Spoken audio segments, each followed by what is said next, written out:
আসসালামু আলাইকুম এভরিওয়ান, আশা করি সবাই অনেক অনেক ভালো আছেন। আজকে দেখাবো গোবর শুকানোর মেশিনে কিভাবে গোবর শুকানো হয় এবং এই মেশিন ঘন্টায় কত কেজি গোবর শুকায় ও এই মেশিনটি আপনি কোথা থেকে কিনতে পারবেন।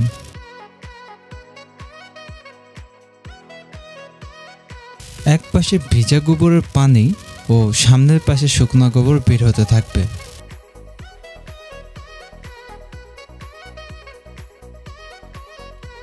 এই মেশিনটি ঘন্টায় 1000 থেকে 1500 কেজি গোবর শুকায়।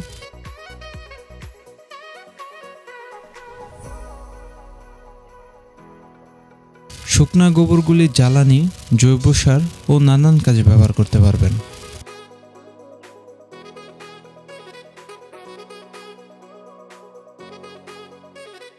এই মেশিনটি কিনতে সরাসরি আমাদের সাথে যোগাযোগ করতে পারেন। স্ক্রিনে দেওয়া ঠিকানা ও ফোন নাম্বার রয়েছে।